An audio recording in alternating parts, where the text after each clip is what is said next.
அஸ்ஸலாமு அலைக்கும் வரஹ்மத்துல்லாஹி வபரகாத்துஹு. அல்ஹம்துலில்லாஹ் வஸ்ஸலாத்து வஸ்ஸலாமு அலா ரசூலில்லாஹ் வ அலா ஆலிஹி வஸஹ்பிஹி அஜ்மஈன்.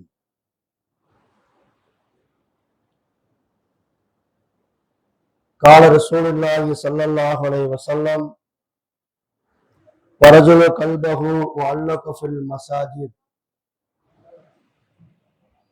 அளவில்லா அருளாளனும் நிகரில்லா பெரும்பொருளும் ஆகிய எல்லாம் வல்ல ஏக இறைவனின் திருநாமத்தை போற்றி புகழ்ந்து அவனது சாந்தியும் சமாதானமும் அகில உலகத்திற்கெல்லாம் பேரருளாக வந்த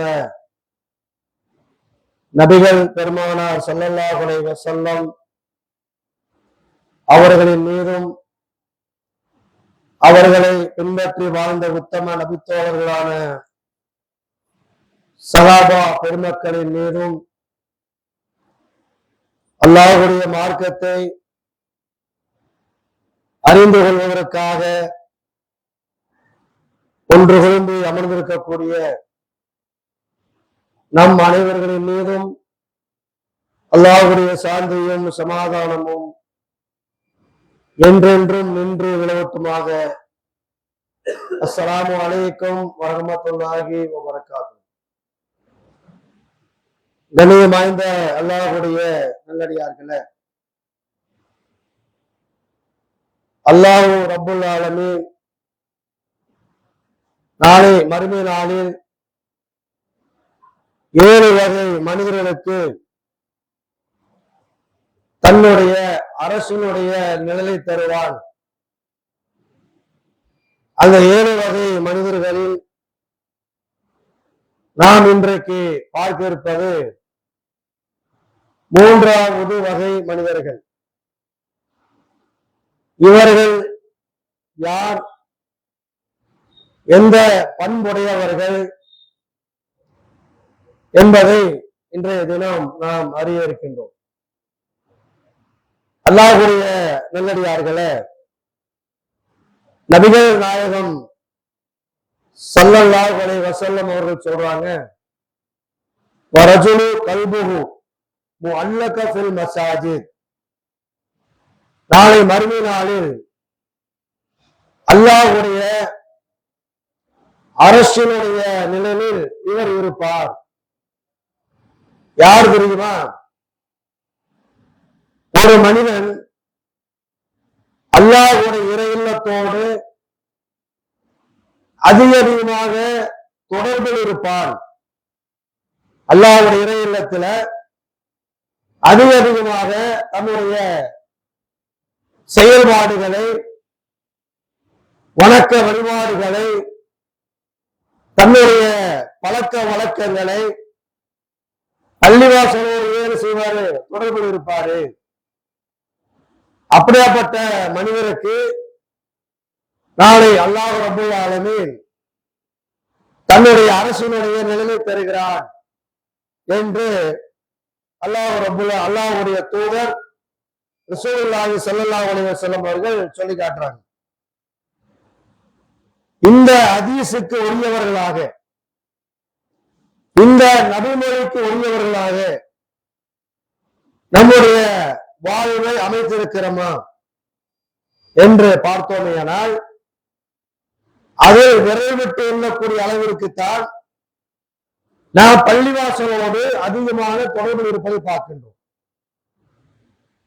பெரும்பான்மையான மக்கள் இந்த ரமலானுடைய மாதம் வந்துருச்சுன்னு சொன்னா எப்ப பார்த்தாலும் பள்ளிவாசலோடையே தொடர்பு இருப்பாங்க.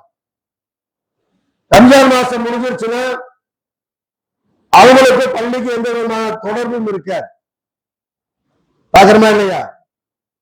அதனால சில நோட்டீஸ்ல அடிச்சு ஒட்ட வைக்கிறத பார்ப்போம். பள்ளிவாசல் பேசுவதை போன்று ஒரு நோட்டீஸ்ல அடிச்சு வெளியிடுவாங்க. பார்த்திருக்கிறோமா இல்லையா? பள்ளி பள்ளிவாசல் இயங்குகிறது. தொழிலாளிகள் எங்கே போய்விட்டீர்கள்?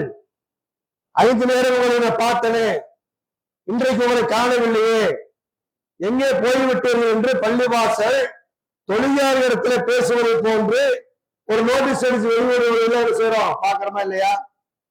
என்ன காரணம்? அந்த ரமலானுடைய மாதம் வந்துருச்சுன்னு சொன்னா நம்முடைய பழக்கங்களை, நம்முடைய வணக்கங்களை, நம்முடைய செயல்பாடுகளை அதிகமா பள்ளிவாசலோடு செய்வோம், தொடர்பு வச்சுக்குவோம்.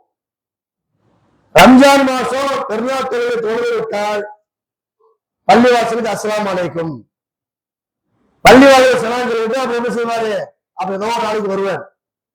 அப்ப இந்த மாதிரியாக இருக்கக்கூடியவர்களுக்கு நபிகள் நாயகம் ஸல்லல்லாஹு அலைஹி வஸல்லம் கேட்கிறாங்க, நீங்கள் அதிகமாக பள்ளிவாசலோடு இறை இல்லத்தோடு யார் தொடர்பில் இருக்கிறார்களோ அவர்களுக்குத்தான் நாளை மறுமை நாளில் அல்லாஹ்வுடைய அரசுடைய நிழல் கிடைக்கும் என்று அல்லாஹ்வுடைய தூதர் நபிகள் நாயகம் ஸல்லல்லாஹு அலைஹி வஸல்லம் அவர்கள் சொல்லி காட்டுறாங்க. இந்த இடத்துல சொல்ல பயன்படுத்திய வார்த்தை என்ன? மசாஜித், மஸ்ஜித். மஸ்ஜித் என்றால் என்ன பொருள்? சிரம் தாழ்த்தி வணக்கத்திற்குரியவன் அல்லாஹ்வை தவிர வேறு கடவுள் இல்லை, அல்லாஹுதான் என்னுடைய ரப்பு, அல்லாஹுதான் என்னுடைய இறைவன், அவனை தவிர வேறு கடவுள் கிடையவே கிடையாது என்று பறைசாட்டுகின்ற ஒரு இடத்துக்கு பேர் தான் பள்ளிவாசல். அது அரபியில மஸ்ஜித் அப்படிம்பாங்க. சஜிதா சேரம் இல்ல, சஜிதா என்கிற வார்த்தையிலிருந்து ஒரு மஸ்ஜித். அப்ப சஜிதா பண்ணுகின்ற அல்லாஹ் மட்டுமே வழிமுறைக்காக கட்டப்பட்ட ஒரு இல்லத்துக்கு பேர் தான் பள்ளிவாசல், மஸ்ஜித். இப்ப தமிழ்ல செய்வாங்க பள்ளிவாசல் அப்படிம்பாங்க. இந்த பேர் என்ன? நம்ம என்ன சொல்லுவோம்? தொழுகை போகும்போது என்ன சொல்ல, பள்ளிவாசல் போயிட்டு வந்துடுறேங்க சொல்றோமா இல்லையா? பள்ளிவாசல் என்றால் என்ன பொருள்? பள்ளிவாசல் என்றால் என்ன அர்த்தம்? பள்ளி என்றால் இறைவனை தொழுவது என்ற பொருள் உண்டு. நல் ஒழுக்கத்தை கற்றுக் கொடுக்கின்ற ஒரு இடத்துக்கு பேர் பள்ளி என்று சொல்வார்கள். அதாவது பள்ளிக்கூடம் சொல்றோமா இல்லையா? பள்ளிக்கூடம் போறோம் அப்படிங்கிறோம்ல, எது சொல்றாங்க? பள்ளிக்கூடம் என்றால் அந்த கூடத்தில் பள்ளியை கற்றுத் தருவார்கள். பள்ளியை கற்றுத் தருவார் என்ன? நல் ஒழுக்கத்தை, நம்முடைய வாழ்க்கை நெறிகளை, நம்முடைய பண்பாடுகளை, நம்முடைய ஒவ்வொரு செயல்பாடுகளையும் கற்றுத் தருகின்ற இடத்துக்கு பேர் பள்ளி வாசல். வாசல் என்றால் என்ன பொருள்? வழி என்ற பொருள் உண்டு. வாசல் என்றால் வழி என்ற பொருளும் உண்டு. அந்த இன்னொரு பொருள் என்ன தெரியுமா? ஒழுக்கத்தை கற்றுக்கொள்கின்ற இடம் என்ற பொருளும் உண்டு. அப்ப அழகிய ஒரு வார்த்தையை நம்முடைய முன்னோர்கள் பள்ளிவாசல் என்கிற வார்த்தையை பயன்படுத்தியிருக்கிறான்னு சொன்னா, அந்த பள்ளிவாசலோடு நம்முடைய தொடர்புகள் எப்படி இருக்கின்றது? அதே மாதிரி பாருங்க, அல்லாஹ் ரப்பல் ஆலமீன் இந்த உலகத்துல முதல் அனுப்பிய நபியின் பெயர் என்ன? பாருங்க, ஆதம் நபி. ஆதம் நபி இந்த உலகத்தில் அனுப்புறான். ஆதம் நபி உலகத்தில் அனுப்புற உடனே அந்த ஆதம் நபியை கட்டியது ஆதமேசம் உலகத்தில் கட்டுறது வீடு கட்டினாங்களா? கூடாரம் போட்டுக் கொண்டார்களா? போட்டுக்கலாம். ஆனா அல்ல அதையெல்லாம் பேசல. ஆத நபி உலகத்தில் நாம் இருக்கிறோம், அவர் ஒரு அழகிய வீட்டை கட்டிக் கொண்டார், பிள்ளையை பெற்றுக் கொண்டார், அல்ல இந்த உணவை சாப்பிட்டார், இப்படி எல்லாம் சமைச்சு சாப்பிட்டாரு அப்படின்னு அல்ல எந்த இடத்துலயுமே பேசல. அல்ல என்ன பேசுறான் தெரியுமா? இன்ன அவ்வளவு பயத்தின் இடையல் இன்னாசி நல்லது பக்கத்து முபாரக்கல் புகழ்மின் ஆலமீன். அல்லாஹ் தஆலா பேசுகிறான், இறைவனை வணங்குவதற்காக உலகத்தில் முதல் கட்டப்பட்ட பள்ளிவாசல் பக்கத்தின் மக்கள், பக்கான்னு சொல்றோம் இல்லையா? நம்ம மக்கான்னு சொல்றோம் இல்ல, அது ஒரிஜினல் பேர் என்ன தெரியுமா? பக்கா. பா போடுவோம், மா போடுவோம், அல்லா என்ன போடுவோம்? பாதம் போடுவோம், பக்கா. பக்காவே அல்லாஹ்வுடைய தூதர் ஆதம் நபி கட்டினார். அப்ப இந்த இடத்துல என்ன விளங்குதுன்னு சொன்னா, ஒரு மனிதன் உலகத்தில் அவன் யாரோடு தொடர்பில் இருக்க வேண்டும் என்று சொன்னால், ஆதம் நபி எப்படி உலகத்துக்கு வந்தவுடன் வீட்டை கட்டுறதை பத்தி எல்லாம் பேசல, என்ன சாப்பிட்டாரு, எதை சாப்பிட்டாரு அதை பத்தி எல்லாம் பேசல. எல்லாம் பேசுவோம் என்ன, ஆதம் உலகத்துல முதல் கட்டியது இறை இல்லம். அப்ப அவருடைய தொடர்பு எங்க இருந்திருக்குது, அவருடைய தொடர்பு பள்ளிவாசலோடு இருந்திருக்கின்றது. ஆதம் நபியுடைய தொடர்பு பள்ளிவாசலோடு இருந்திருக்கின்றது. அடுத்த ஒரு பள்ளிவாசல் கட்டினார். ஆதம் அலைஹிஸ்ஸலாம் அவர்கள் கட்டிய பள்ளிவாசல் 2. ஒண்ணு மக்காவிற பள்ளிவாசல், மஸ்ஜிதுல் ஹராம், மஸ்ஜிதுல் ஹராம். அந்த ஹராம் என்ற பள்ளிவாசலை ஆதம் நபி கட்டினார்கள். அது பாலடைந்ததற்கு பின்பாக அதை மேலதிகமாக ஏற்றி கட்டியது இப்ராஹிம் நபி. இடிஞ்சு போன பள்ளிவாசல ஒரு அழகிய முறையில் கட்டியது யாரு, இப்ராஹிம் நபி. அன்னைக்கு பள்ளிவாசல் யார் கட்டினது, ஆதம் அலைஹிஸ்ஸலாம் கட்டினாங்க. ஆதம் அலைஹிஸ்ஸலாம் அவர்கள் 2வது பள்ளிவாசலை கட்டினார். அது ரசூலுல்லாஹ் சொல்றாங்க. ஒரு சஹாபி வர்றாரு, அல்லாஹ்வுடைய தூதரே, உலகத்தில் முதலில் கட்டப்பட்ட பள்ளிவாசல் எது? கேள்வி ரசூலுல்லாஹ்ட்ட. ரசூலுல்லாஹ் சொன்னாங்க, அல்லாஹ்வுக்காக உலகத்தில் முதலில் கட்டப்பட்டது அல்லாஹ்வுடைய இறை இல்லமான மஸ்ஜிதுல் ஹராம். அவர் 2வது கட்டப்பட்ட பள்ளிவாசல் எது? பைத்துல் முக்கத்தஸ். ஜெருசலேமில் இருக்கக்கூடிய, இஸ்ரேலில் இருக்கக்கூடிய, பாலஸ்தீனத்தில் இருக்கக்கூடிய அந்த பைத்துல் முக்கத்தஸ் சொல்றோமா இல்லையா, அந்த பள்ளிவாசலை ஆதம் நபி கட்டினார்கள். இந்த 2 பள்ளிவாசலுக்கு இடைப்பட்ட காலம் எவ்வளவு? 40 ஆண்டுகளுக்குள் அந்த பள்ளிவாசல்களை அந்த ஆதம் அலைஹிஸ்ஸலாம் அவர்கள் கட்டினார்கள். இந்த வரலாற்றை சொல்லுவதோட நோக்கம் என்ன? இந்த வரலாற்றை சொல்லுவதோட நோக்கம் என்ன? கட்டடை கலைகளை பத்தி எல்லாம் சொல்றானா, இப்படி அழகா கட்டினார் என்று எல்லாம் சொல்றானா? இல்லை, இறைவனை வணங்குவதற்காக, இறைவனுடைய பள்ளியோடு தொடர்புகளை ஏற்படுத்திக் கொள்வதற்காக ஆதம் அலைஹிஸ்ஸலாம் அவர்கள் முதலிலே கட்டியது பள்ளிவாசல். 2 பள்ளிவாசல் கட்டுறாங்க. அது என்ன விளங்குது, ஒவ்வொரு மனிதனும் உலகத்துல வாழ்கிற போது பள்ளிவாசலோடு தொடர்புல நாம் இருக்க வேண்டும், பள்ளி தொடர்போடு நம்முடைய வாழ்க்கையை அமைத்துக் கொள்ள வேண்டும் என்பது இந்த நபிமொழிகளின் மூலமாக விளங்குகிறது. இன்னொரு விஷயம் என்ன, அல்லாஹ்வுடைய தூதர் நபிகள் நாயகம் ஸல்லல்லாஹு அலைஹி வஸல்லம் அவர்கள் அவங்க மக்காவில் இருந்து ஹிஜ்ரத் பண்ணி போறாங்க. மக்காவில் இருந்து ஹிஜ்ரத் பண்ணி போறாங்க. அல்லாஹ்வை மட்டும் வணங்க வேண்டும் என்று சொன்னதற்காக அந்த மக்கத்து குறைசிகள் அவர் அடித்து துரத்துகிறார்கள். அந்த அந்த அடித்து துரத்தப்படும் போது மதீனாவை நோக்கி சொல்ல போறாங்க. மதீனாவை நோக்கி போன உடனே நபிகள் பெருமானார் என்ன பண்ணாங்க தெரியுமா? என்ன பண்ணாங்க? முதல்ல செஞ்ச காரியம் என்ன? பள்ளிவாசலை கட்டினார்கள். மஸ்ஜிது நபவி என்கிற நபி ஸல்லல்லாஹு அலைஹி வஸல்லம் கட்டிய பள்ளிவாசலை தன்னுடைய பொருளாதாரத்தை கொண்டு, தன்னுடைய பொருளாதாரத்தை போட்டு அந்த இடத்தை விலைக்கு வாங்கி 2 அனாதை சிறுவர்களுக்கு சொந்தமான இடம், அந்த சிறுவர்கள் போய் கேட்கிறாங்க, இந்த இடத்தை கொஞ்சம் எனக்கு தர்றீங்களா, விலைக்கு தர்றீங்களான்னு கேட்கிறாங்க. அந்த சிறுவர்கள் சொல்றாங்க, அல்லாஹ்வுடைய தூதரே, இந்த இடத்தை நாங்க ஃப்ரீயா தர்றோம், இந்த இடத்தை நாங்க ஃப்ரீயா தர்றோம், கட்டிங்க அப்படிங்கிறாங்க. ரசூலுல்லாஹ் வேண்டாம், உலகத்துல நான் கட்டப்படுகின்ற பள்ளிவாசல் என்னுடைய சொந்த காசு இருந்து கட்டப்பட வேண்டும் என்று அந்த ரசூலுல்லாஹ்வுடைய பொருளாதாரத்தை கொடுத்து அந்த இடத்தை விலைக்கு வாங்கி ரசூலுல்லாஹ் முதல்ல கட்டின பள்ளிவாசல் மஸ்ஜிதுல் நபவி, ரசூலுல்லாஹ் கட்டிய பள்ளிவாசல். அது என்ன இந்த வரலாறு நமக்கு உணர்த்துகிறது? இந்த வரலாறு எதை நமக்கு உணர்த்துகிறது? அல்லாஹ் சொல்றாங்க பாருங்க, நாளைக்கு அல்லாஹ்வுடைய அந்த அரசினுடைய நிறைவேற்ற வேணும் என்றால் நீங்க பள்ளிவாசலோடு அதிகமான தொடர்புகள் இருக்க வேண்டும் என்பதை இது நமக்கு எடுத்து காட்டுகின்றது. அப்ப என்ன செய்யணும்? ஒவ்வொருவர்களும் இந்த ரமலான் மாதம் முடிந்ததோடு நம்ம பள்ளிவாசல் நமக்கு உள்ள தொடர்பு அறுபட்டு போய்விட்டது என்று ஒன்று இல்லாமல் பள்ளிவாசலோடு நீங்கள் தொடர்பில் இருக்க வேண்டும். ஏன்? வெறும் தொழுகை இடம் மட்டுமல்ல பள்ளிவாசல், பண்புகளை வளர்த்துகின்ற ஒரு இடம் பள்ளிவாசல், ஒழுக்கங்களை கற்றுத்தருகின்ற இடம் பள்ளிவாசல். ஒரு பள்ளிவாசல் என்பது வெறும் தஸ்பு மணிகளை உறுத்திக் கொண்டிருப்பதற்கு மட்டுமல்ல, ஒரு பள்ளிவாசல் என்பது வீண் பேச்சுக்கள் பேசுவதற்கு அல்ல, ஒரு பள்ளிவாசல் என்பது தூங்குவதற்கு அல்ல, ஒரு பள்ளிவாசல் என்பது நம்மை மனிதனை பக்குவப்படுத்துவதற்காக அந்த பள்ளிவாசல்கள் உருவாக்கப்படுகின்றது. அதனாலதாங்க இந்த சங்கிகள், இஸ்லாமிய எதிர்ப்பாளர்கள், இஸ்லாத்தை அழிக்க வேண்டும், ஒழிக்க வேண்டும் என்று கண்ணனை கட்டிக் கொண்டிருப்பவர்கள் நம்மளை அழிப்பதற்கு முதலில் எடுக்கின்ற ஆயுதம் எது தெரியுமா? எது இருக்கிறாங்க? பள்ளிவாசலைத்தான் எடுக்கின்றார்கள்.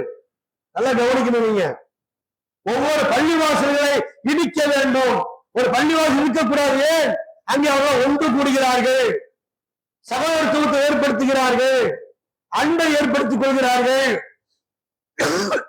பாசத்தை ஏற்படுத்திக் கொள்கிறார்கள். ஏதோ பிரச்சனை ஒன்று கூடுகிறாங்க. அப்ப இவங்க ஒன்று கூடாமல் இருக்க வேண்டும் என்று சொன்னால் முதல்ல கை வைக்க வேண்டியது பள்ளிவாசல். அது விளங்கி வச்சிருக்கிறான். ஒவ்வொரு பள்ளிவாசல் இடிக்க வேண்டும் என்று அவன் விளங்கி வைத்திருக்கிறார். நம்ம என்ன செய்யறோம்? பள்ளிவாசலோடு மிக மிக தொடர்பு குறைவாக இருக்கின்றது. அப்ப நம்ம என்ன செய்யணும்? இந்த உலகத்துல நம்ம வாழும் போது அதிகமான பள்ளி தொடர்புகளோடு இருக்க வேண்டும். ஒரு பள்ளி ஒரு வேறு உருவாச்சுன்னு சொன்னா அங்க ஒரு முகல்லா உருவாகும் இல்லைங்களா? ஒரு பள்ளிவாசல் உருவாச்சுன்னு சொன்னா அங்க என்ன ஆகும்? ஒரு முகல்லா, ஒரு மக்கள் வாழுகிற பகுதியாக மாறிவிடும். அதுக்கு என்ன எடுத்துக்காட்டுன்னு சொன்னா மக்காமா நகரம். இந்த வரலாறு படிச்சிருக்கிறீங்களா? இப்ராஹிம் அலைஹிஸ்ஸலாம் அவர்கள் அந்த காபத்துல்லாஹ்ல இருக்கக்கூடிய இடத்துல தன்னுடைய மனைவி ஹாஜரை கொண்டு விட்டு போறாங்க. ஆள் நடமாட்டம் இல்லாத ஒரு பகுதி. அங்க இருந்து ரெண்டு தான். நீ மக்கான்னு சொல்றோம்ல, பெரிய சவுதி அரேபியான்னு சொல்றோம்ல, இப்ராஹிம் அலைஹிஸ்ஸலாம் காலத்துல இருந்தது என்ன? ரெண்டு தான் இருந்துச்சு. ஒண்ணு ஆதம் நபி கட்டிய ஒரு திட்டு, அதான் பள்ளிவாசல். அந்த திட்டுக்கு மேலே பள்ளிவாசல் கட்டி வைக்கிறான். இன்னும் வரையும் ஆதம் நபியை கட்டிய அந்த திட்டு இன்னும் இருக்கு. அந்த திட்டு ஒண்ணு இருந்தது. அது பக்கத்துல ஒரு மரம் இருந்துச்சு. மரம் ஒண்ணு இருந்துச்சு. அந்த மரத்தடியில தான் கொஞ்சம் தண்ணி, கொஞ்சம் பேரிச்சம்பழம், கொஞ்சம் உணவுகளை எடுத்துட்டு ஹாஜர் அலைஹிஸ்ஸலாத்தை கொண்டு வந்து அங்க உட்கார வச்சுட்டு போறாங்க. அப்ப ஹாஜர் கேட்கிறாங்க, என்னை விட்டுட்டு போறீங்களே, ஆள் நடமாட்டம் இல்லாத ஒரு பகுதியில யாருமே இல்ல, என்ன இறந்து கிடந்தா கூட யாரு கேட்கறதுக்கு ஆள் இல்ல, தண்ணி இல்ல, எதுவுமே இல்ல, ஆள் நடமாட்டம் இல்ல, இந்த இடத்துல விட்டுட்டு போறீங்கன்னு கேட்கிறாங்க. இப்ராஹிம் அலைஹிஸ்ஸலாம் மௌனமா இருக்கிறாங்க. திரும்பி 3 தடவை கேட்கிறாங்க. இப்ராஹிம் அலைஹிஸ்ஸலாம் என்னது? மௌனம். கடைசியா கேட்டாங்க, இது அல்லாஹ்வுடைய உத்தரவா? ஹாஜரா கேட்கிறாங்க. ஹாஜர் அலைஹிஸ்ஸலாம் கேட்கிறாங்க, இது அல்லாஹ்வுடைய உத்தரவா? இப்ராஹிம் என்று சொல்றான், இது அல்லாஹ்வுடைய உத்தரவு. அல்லாஹ்வுடைய பள்ளியை மீண்டும் கட்டி எழுப்புவதற்காக அல்லாஹ் இங்க தீர்மானித்து இருக்கிறார், அங்க உட்கார வச்சிருக்கிறார் அப்படின்னு விட்டு போட்டு போயிடுறாங்க. அது எப்படி ஊரா மாறுது பாருங்க. எப்படி ஊரா மாறுது? ஆள் நடமாட்டம் இல்ல, தண்ணி இல்ல, கடைவீதி இல்ல, எதுவுமே இல்ல. ஒரு திட்டு இருக்குது, அருகில ஒரு மரம் இருக்குது. மரத்தோட நிலைமை உட்கார்ந்து இருக்கிறாங்க. ஜுருகும் என்கிற கோட்டை இருக்கார். அந்த வழியில வியாபாரம் செய்ய போயிட்டு வருவாங்க. பார்த்தா அங்க பறவைகள், தண்ணிக்காக சுத்திக்கிற பறவைகள் அந்த மேல சுத்திட்டு இருக்குது. அங்க வந்து பார்த்தா 2 பேர் இருக்கிறாங்க. அந்த பள்ளியை வைத்து அல்ல ஜம்ஜம் நீரை கொடுத்தால், ஜம்ஜம் நீரை வைத்து ஒரு ஊர் உருவாச்சு, ஒரு சமூகம் வருது. அது வந்து இன்னைக்கு உலகத்துல பெரிய ஒரு நாடாக உருவாயிருக்குன்னு சொன்ன எதை வச்சு உருவாச்சு? இறை இல்லம் என்கிற அந்த பள்ளிவாசலை வச்சுத்தான் உருவாயிருக்கு. அதான் சொன்னாங்க, யார் பள்ளியோடு அதிகமான தொடர்புகள் இருக்கிறாங்களோ அவருக்கு அல்லாஹ் தன்னுடைய அரசினுடைய நிலையை தருவார். அரசோட நிலை வேணும்னு சொன்னா நம்ம எங்க இருக்கணும்? பள்ளிவாசலோடு தொடர்பு இருக்கணும். ஃபஜ்ர் தொழுகைக்கு வரணும், ஒவ்வொரு தொழுகைக்கு வரணும், அசர் தொழுகைக்கு வரணும், மக்ரிப் தொழுகைக்கு வரணும். இங்க வந்தது அர்த்தம் இல்ல. நீங்க எங்க இருக்கிறீங்களோ அந்த பள்ளிவாசல் இருக்குல்ல, அங்க தொடரணும். எந்த இடத்துல இருக்கிறோமோ அந்த இடத்தில் ஒரு பள்ளிவாசல் இருந்தால் அங்கே போய் தொழுது விட வேண்டும். அப்போ ஒரு மனிதன், ஒரு இஸ்லாமியன் பள்ளிவாசலோடு தொடர்பு இருக்கிற போதுதான் நம்மளை எதிரிகள் அழிக்க முடியாது, நம்ம கை வைக்க முடியாது. ஏன் என்று சொன்னால் நமக்கு பாதுகாப்பான இடம் எது? பள்ளிவாசல். பாருங்க, இன்னைக்கு நம்ம கையில எத்தனை ஹதீஸ் இருக்குது? 7 லட்சத்திற்கு சேர்ந்த ஹதீஸ் இருக்கு. 7 லட்சம் ஹதீஸ் இருக்கு இல்லையா? புகாரி, முஸ்லிம், திருமதி, இப்னு மாஜா, நசாயி, அடிக்கிட்டே போலாம். ஏறக்குறைய 7 லட்சம் ஹதீசுகள் இஸ்லாமிய மார்க்க சட்டங்களாக, இஸ்லாமிய வழிகாட்டியாக 7 லட்சம் ஹதீஸ்க்கு மேல இருக்குது. ஏறக்குறைய கொஞ்சம் முன்ன பின்ன வரலாம். எத்தனை ஹதீஸ் எங்கிருந்து கிடைச்சது? எங்கிருந்து கிடைச்சது? அதுக்கு அழகான வரலாறு பாருங்க. என்ன வரலாறு தெரியுமா? அஸ்ஹாபு சுபா வரலாறு கேள்விப்பட்டிருக்கிறீங்களா? திண்ணை தோழர்கள். திண்ணில நம்ம வீட்டுல பிள்ளைகள் வச்சிருப்பாங்க. அந்த திண்ணை இல்ல, பள்ளிவாசலை ஒட்டி திண்ணை தோழர்கள். பள்ளிவாசல் இப்படி இருக்கும், நம்ம இப்படி இருக்கும், வெளியே ஒரு திண்ணை இருக்கும், அங்க உட்கார்ந்து இருப்பாங்க. எத்தனை பேர் இருந்தாங்க? 70 சகாபாக்கள் இருந்தார்கள். திண்ணை தோழர் 70 சகாபாக்கள் இருந்தார்கள். அவர் வீடு வாசல் இல்லாம, மனைவி மக்கள் இல்லாம அவங்க இல்ல, பள்ளிவாசல கிடப்பாங்க. என்ன காரணம் தெரியுமா? சாப்பாடு இல்லாம, தூக்கம் இல்லாம, சரியான உடைகள் இல்லாம பள்ளிவாசல கதியா கிடந்தாங்க. யாரு? அந்த திண்ணை தோழர்கள். அவங்க மூலமா கிடைச்ச ஒன்றுதான் ஹதீஸ்கள். அறிவிப்பாளர் தொடர் எடுத்து பாருங்க. அதிகமான ஹதீஸ்கள் அறிவித்தவர்கள் யார் என்று சொன்னால், முதல் இடத்துல ஆண்கள் வரிசையில முதல் இடத்துல யார் இருக்கிறா?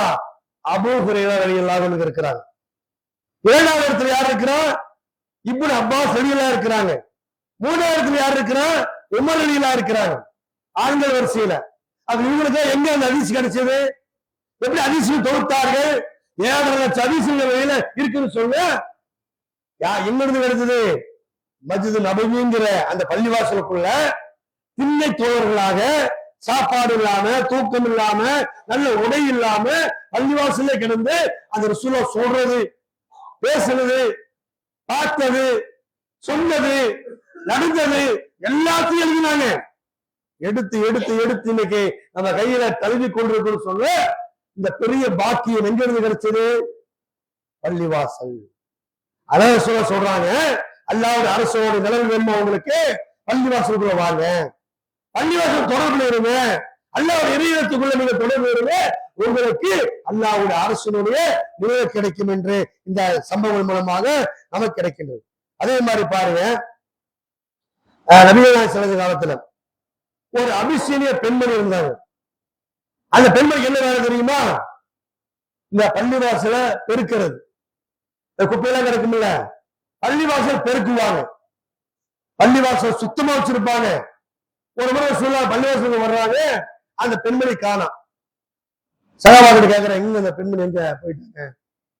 சகாபாக்க சொன்ன, நல்லா ஒருத்தவங்க அந்த பெண்மணி நேற்று மௌத்தாயிட்டாங்க. அப்படியா? இதை சொல்ல மாட்டீங்களா? யாரு? ஒரு கருமை நிற பெண்மணி, அந்த காலத்தில் அடிமையாக விற்கப்படுகின்ற ஒரு பெண்மணி, பள்ளிவாசல் கூட்டுறா, பள்ளிவாசல் கூட்டுகின்ற வேலை செஞ்சுட்டு இருந்தவங்க, சம்பளம் வாங்கல, அல்லாஹ்ட்ட கூலி எதிர்பார்த்துட்டு இருந்தாங்க. அந்த பெண்மணி இறந்து விடுகின்றாள். இந்த செய்தி ரசூலுல்லாஹ்வுக்கு தெரியுது. அந்த ரசூலா வந்த ரசூலுல்லாஹ் நேரா திரும்ப வீட்டுக்கு போறாங்க. அந்த பெண்மணிக்காக அந்த கபர்ல போய் நின்று ஜனாசா தொழுது அந்த பெண்மணிக்காக துஆ செய்தார்கள் என்ற சம்பவத்தை நம்ம ஹதீஸ் கிரந்தங்களை பார்க்கிறோம். என்ன விளங்குது? அந்த பெண்மணி பெரிய ராணி கிடையாது, வசதி வாய்ப்போர் கிடையாது, பெரிய பெரிய கோடீஸ்வரி கிடையாது. எதுக்கு மரியாதை கொடுத்தாங்க? அந்த பெண்மணி அல்லாஹ்வுடைய பள்ளியோடு தொடர்பு இருந்தாள், அல்லாஹ்வுடைய பள்ளியை கூட்டி பெருக்கக்கூடியவராக இருந்தாள். அதனால அவன் இறந்துட்டான்னு செய்தி கேட்ட உடனே ஓடோடு போய் அல்லாஹ்வுடைய தூதர் அவளுக்கு துஆ செஞ்சு தொழுகை வச்சுட்டு வரான்னு சொன்ன இந்த பள்ளிவாசலோடு தொடர்பு இருக்கக்கூடியவர்களுக்கு எவ்வளவு பெரிய சிறப்பு என்பதை சிந்தித்து பார்க்க வேண்டும். அதே போன்று நபிகள் பெருமானார் ஸல்லல்லாஹு அலைஹி வஸல்லம் அவர்கள் ஒரு போருக்கு போயிட்டு வருவாங்க. போருக்கு போனா, இப்ப நம்மள வெளியூர் போறோம், இப்ப நான் இங்க பயானுக்கு வந்திருக்கிறேன், நாளைக்கு நான் என் ஊருக்கு போறேன், என்ன எங்க போவோம்? நேரா வீட்டுக்கு போவோம். அது சூழல் பழக்கம் என்ன தெரியுமா? வெளியூருக்கு போனாலும் போருக்கு போனாலும் அந்த போரில் வெற்றி இருந்தாலும் சரி, தோல்வி இருந்தாலும் சரி, வெளியூர் வேலை முடிந்து விட்டு நேர சூழ வந்து பள்ளிவாசலில வந்து 2 ரக்காய் தொழுது விட்டுத்தான் 2வது வீட்டுக்கு போவாங்க. பள்ளிவாசல் தொழுது தான் போவாங்க ரசூலுல்லாஹி. அது எந்த அளவுக்கு பள்ளியோடு தொடர்புல நபிகள் பெருமானார் ஸல்லல்லாஹு அலைஹி வஸல்லம் இருந்திருக்கின்றார்கள். அது மாத்திரமில்ல, அல்லாஹ்வுடைய தூதர் சொன்னார்கள். அல்லாஹ்வுடைய தூதர் நபிகள் சொல்றாங்க, என்ன தெரியுமா சொல்றாங்க? நிறைய சம்பவம் இருக்கு, அப்படின்னு சொல்லிட்டே போலாம். என்ன சொல்றாங்க? ஒரு மனிதன் ஒளி செய்து வீட்டுல ஒளி செஞ்சுட்டு வர்றாரு. வீட்டுல ஒளி செஞ்சுட்டு, உங்க வீட்டுல ஒளி செஞ்சிருங்க, ஒளி செய்து விட்டு அங்கிருந்து கால்நடை வர்றீங்களே, ஒரு எட்டுக்கு ஒரு பாவங்கள் மன்னிக்கப்படுகின்றன, ஒரு எட்டுக்கு ஒரு குற்றங்கள் மன்னிக்கப்படுகின்றன, ஒரு எட்டு எடுத்து வச்சீங்கன்னா ஒரு பாவங்கள் மன்னிக்கப்படுகிறது, ஒரு நன்மை எழுதப்படுகிறது. நடந்து வரணும்ல. ஒரு உதாரணத்துக்கு நீங்க வரும்போது, இப்ப வீடு பக்கத்துல இருக்கிறா, எத்தனை எட்டுன்னு எண்ணி வச்சு பாருங்க. ஒரு 100 எட்டு வைப்பீங்களா? 100 எட்டு அப்படி எண்ணி பாருங்க, எவ்வளாச்சு ஒரு நன்மை. 100 நன்மை மன்னிக்கப்பட்டது, 100 பாவங்கள் மன்னிக்கப்படுது, 100 நன்மைகள் உயர்த்தப்படுகின்றது. அவ பள்ளியை நோக்கி வருகின்றவர்களுக்கு நபிகள் நாயகம் ஸல்லல்லாஹு அலைஹி வஸல்லம் சொல்லுகிற ஒரு சிறப்பு என்ன? ஒரு பாவங்கள் மன்னிக்கப்படுதப்பா, ஒரு குற்றங்கள் மன்னிக்கப்படுது, ஒரு பாவங்கள் மன்னிக்கப்படுவது மட்டுமல்ல, உனக்கு அல்லாஹ் உங்களுடைய தர்ஜாத்தை உயர்த்துகிறான். அது மாத்திரமா? ரசூலுல்லாஹ் சொன்னாங்க, வந்து தொழுதுட்டு பள்ளியில உட்கார்ந்து இருக்கிறீங்களே, பள்ளியில உட்கார்ந்து இருக்கிறீங்களே, இறைவாசத்துல உட்கார்ந்து இருக்கிறீங்க, எல்லாரும் ஏன் உட்கார்ந்து இருக்கிறீங்க? இறை வணக்கத்தில் உட்கார்ந்து இருக்கிறீர்கள். அல்லாஹ்வுடைய தூதர் நபிகள் நாயகம் சொல்றாங்க, ஒரு மனிதன் ஒளி செய்து விட்டு நேர பள்ளி வாசலுக்கு வந்து 2 கை தொழுது விட்டு அமர்ந்திருக்கின்ற நேரம் வரைக்கும் அவன் அல்லாஹ்வை தொழுது கொண்டிருக்கின்றான். சும்மா உட்கார்ந்து இருந்தா தொழுதுட்டு இருக்கிறீங்க அர்த்தம். அது மாத்திரமா? நீங்க அமர்ந்திருக்கக்கூடிய உங்களுக்காக வானவர் கேட்கிறாங்களா, யா அல்லாஹ் இவருடைய குற்றத்தை மன்னிப்பாயாக, இவருடைய பாவத்தை மன்னிப்பாயாக, இவருக்கு நீ அருள் புரிவாயாக. யார் கேட்கிறா? வானவர்கள் கேட்கிறாங்க. ஒவ்வொரு நபர்களுக்கும், இங்க அமர்ந்திருக்கக்கூடிய ஒவ்வொரு நபர்களுக்கும் வானவர்கள் இப்ப கேட்டிருக்காங்க அல்லாட்ட. அல்லாட்ட கேட்கிறாங்க, இதோ இவரோட பாவத்தை மன்னிச்சிடலாம், இதோ அவருடைய பாவத்தை மன்னிச்சிடலாம், பேர் சொல்லி கேட்பார்கள்.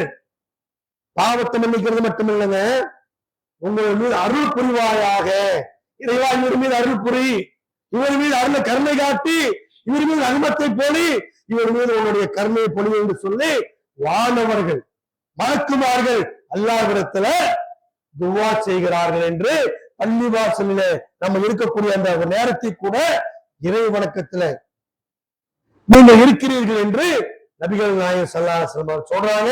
அப்ப ஒவ்வொரு சகோதரர்களும் ஒவ்வொரு சகோதரிகளும் இந்த பள்ளிவாசலோடு அதிகமான தொழுகையோடு நீங்க ஈடுபாட்டோடு இருக்க வேண்டும். நிறைய ஊர்கள் என்ன பண்றாங்கன்னா, பெண்களுக்கு பள்ளிவாசல் அனுமதி இல்லைன்னு போட்டிருப்பாங்க. எவ்வளவு மோசமான செயல் தெரியுமா? யார் சொன்னது உங்களுக்கு? ஒரு பெண் பள்ளிக்கு வருவார் என்று சொல்ல அந்த பெண்ணை தடுக்காதீர்கள். இது அல்லாஹ்வுடைய உத்தரவு, அல்லாஹ்வுடைய தூதருடைய உத்தரவு. ஒரு பெண் பள்ளிக்கு வருவாள், நான் பள்ளியில தொழுது அப்படின்னா அதை தடுக்கிற அதிகாரம் கடவுளுக்கு கிடையாது. அது பள்ளியோடு தொடர்பு இருக்க வேண்டும் என்று நபிகள் நாயகம் சொல்றாங்க. அப்ப அந்த தொடர்பை நாம் ஏற்படுத்திக் கொண்டோம் என்று சொன்னால், நாளை மறுமை நாளில் அந்த மகசூல் மைதானத்துல சூரியனை கொண்டு தலைமையில் வைக்கும் போது எல்லோரும் பரிதவித்துக் கொண்டிருக்கிற நேரத்தில் யார் அதிகமாக பள்ளிவாசலோடு தொடர்பு இருந்தீங்களோ அவங்களுக்கு அல்ல அரசோட நிழலை தருவான் என்று நபிகள் நாயகம் ஸல்லல்லாஹு அலைஹி வஸல்லம் சொல்றாங்க. அதே மாதிரி நிறைய ஹதீஸ் இருக்கு, சொல்லிட்டே போறாங்க. இறுதியாக ஒரு சம்பவம், உலகத்தில் அல்லாஹ்விற்கு பிடித்தமான இடம் எது, அல்லாஹ்விற்கு வெறுப்பு தரக்கூடிய இடம் எது அப்படின்னு ரசூலுல்லாஹ் சொல்றாங்க. அல்லாஹ்வுக்கு மிக மிக பிடித்தமான ஒரு இடம் பள்ளிவாசல் அப்படின்னாங்க. அல்லாஹ்வுக்கு ரொம்ப பிடித்தமான இடம்னு சொன்ன பள்ளிவாசல். அல்லாஹ்வுக்கு பிடிக்காத இடம் மார்க்கெட். மார்க்கெட் இருக்குல்ல, மார்க்கெட் எனக்கு அநியாயத்துல பாக்குறோமா இல்லையா, அந்த மாதிரி இடம் அல்லாஹ்வுக்கு பிடிக்காது. பள்ளிவாசலுக்கு பாருங்க, அங்க அல்லாஹ்வுக்கு பிடிக்கும். அப்ப அல்லாஹ்வுக்கு பிடிக்கும் என்ற பள்ளிவாசலை நாம் என்ன செய்யணும்? இந்த மாலையிட்டக்கூடிய பெரிய குறை தெரியுமாங்க, மூளைக்கு மண்டபம் கட்டி வர்றது, மூளைக்கு திருமண மண்டபங்களை கட்டுவது, வீடுகளை கட்டுவது, வாடகை கட்டிக்கொள்வது, நம்ம என்னைக்காவது ஒரு நாளாவது வர்றோம், எத்தனை பேர் வர்றோம், எத்தனை பணக்காரர்கள் வர்றீங்க, இந்த பள்ளிவாசல் ஏன் இப்படி இருக்கு, என்ன காரணம்? தலைவர் கூப்பிட்டு கேட்கணுமா இல்லையா? ஏன் தலைவரே இந்த மாதிரி இருக்கு, இடங்களை வாங்கியிருக்கிறீங்களா, எல்லாரும் ஏதாவது உதவி செய்யணுமா, ஏதாவது செய்யட்டுமா, எத்தனை கோடி வருது, நல்ல இடத்தை வாங்குவோம், மக்கள் தொழக்கூடிய அதிகமா வரக்கூடிய இடத்தை வாங்குவோம், மக்கள் அதிகமா தொலை வைப்போம். என்னைக்காவது நம்ம ஆலோசனை பண்ணி இருக்கிறோமா? பள்ளிக்கா என்றைக்காவது தலைவர்கிட்ட பேசி இருக்கிறோமா? இல்ல சோழர்கள் ஏதோ வர்றோம், அவங்க தொழுகிறாங்க, நானும் தொழுகிறேன், போயிட்டே இருக்கிறோம். அதுவும் இல்லை, அதுவும் நம்முடைய வேலை. அல்லாஹ்வுடைய இறை இல்லத்தை, அல்லாஹ்வுடைய இறை இல்லத்தை கட்டுவது எவ்வளவு பெரிய சிறப்புக்குரிய தெரியுமா?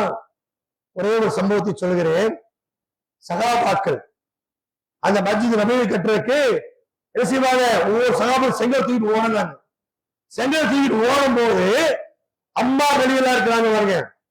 அம்மார் வெளியெல்லாம் ஆரம்ப காலத்துல இஸ்லாத்துக்கு வந்தவர். அம்மார் வெளியில என்ன பண்ணுவாங்க தெரியுமா? 2 செங்கல் தூக்கிட்டு ஓடுவார். எல்லாரும் ஒவ்வொரு செங்கல் தூக்கிட்டு ஓடுவாங்க. அம்மார் வெளியெல்லாம் 2 செங்கல் தூக்கிட்டு ஓடுவார். அப்புறம் சொல்றாங்க, இந்த அம்மார் இருக்கிறாரு பாத்தீங்களா, இவர் சொர்க்கத்துக்கு வா, சொர்க்கத்துக்கு வான்னு சொல்றாங்க. இவரை கொல்லுவார்கள் ஒரு கூட்டம், இவரை கொல்லுவார்கள் ஒரு கூட்டம், அந்த கூட்டம் நரகத்துக்கு வா, நரகத்துக்கு வான்னு சொல்லிட்டு இருக்குது. அப்படின்னு சொல்லும் போது அம்மா வெளியில சொல்லுவாங்க, அல்லாஹ்வுடைய அந்த பித்னாவிலிருந்து, அந்த குழப்பத்திலிருந்து அல்லாஹ் என்னை பாதுகாப்பானாக என்று ஹதீஸ்ல பாக்குறோம். அப்ப என்ன விளங்குதுன்னு சொன்னா, பள்ளிவாசலை கட்டுறதுல அந்த சஹாபாக்கள் ஆர்வமாக இருந்தார்கள். மஸ்ஜித் நபியை கட்டுவதில் ஒருத்தர் செங்கல் கொண்டு வருவாரு, ஒருத்தர் மட்டை கொண்டு வருவாரு, ஒரு பேச்சுமை வண்டி எடுத்துட்டு வருவாரு. இரவும் பகலுமாக சோறு தண்ணி இல்லாம ரசூலுல்லாஹ் வந்து அந்த பள்ளிவாசலை கட்டும் போது வயிற்று பாக்குறாங்க, வயிற்றுல செங்கல் வச்சு கட்டி இருக்கிறாங்க. அந்த கஷ்டப்பட்டு அல்லாஹ்வுடைய இறையிலமான அந்த மஸ்ஜித் நபியை கட்டினாங்கள. அதனாலதான் அல்லாஹ்வுடைய சொன்னாங்க, அல்லாஹ்வுடைய பள்ளியோடு தொடர்பு இருந்தால் நாளை மறுமை நாளில அல்லாஹ்வுடைய அரசனுடைய நிலையில நீ இருப்பீங்க. அப்ப யாருக்கெல்லாம் அல்லாஹ்வுடைய அரசுடைய நிலையில இருக்கணும் அப்படின்னு நினைக்கிறீங்களோ, பெண்களா இருந்தாலும் சரி, ஆண்களா இருந்தாலும் சரி, யார் அல்லாஹ்வுடைய மகசர் மைதானத்துல அந்த அரசனுடைய கீழே நிலையில இருக்கணும் அப்படின்னு நினைக்கிறீங்களோ, அவங்க எல்லாம் இந்த பள்ளியை கட்டுவதற்கு அல்ல இடம் வாங்குவதற்கு நீங்கள் தலைவரை பார்த்து என்ன செய்யணும், உங்களால் முடிந்த உதவியை நீங்க செய்யணும். அது என்ன சாதாரண உதவி அல்ல.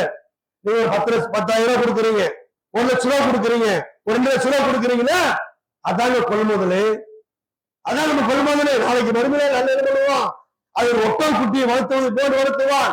நாளைக்கு மறுமையில நம்ம போவோம், என்ன நிற்போம், என்னடா நன்மையே இல்லையே, நம்ம தீமையெல்லாம் அப்படி உயர்ந்து நிக்குத, நன்மை குறைவா இருக்குத அப்படின்னு சொல்லும் போது அல்லாஹ் கூப்பிடுவோம், மலக்கு மங்குவாங்க.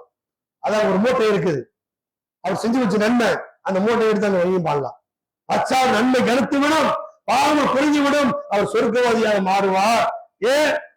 அவர் செஞ்சிருக்கக்கூடிய இந்த தான தர்மங்கள், அல்லாஹ் இறையினத்துக்காக செய்திருக்கக்கூடிய தான தர்மங்கள் நாளை மறுமை நாளில ஒட்ட குட்டி வளர்த்ததை போன்று அல்லாஹ் வளர்த்து உங்களை சொர்க்கத்தில் போகின்ற ஒரு பாதையாக அல்லாஹ் அமைத்து தருவான்.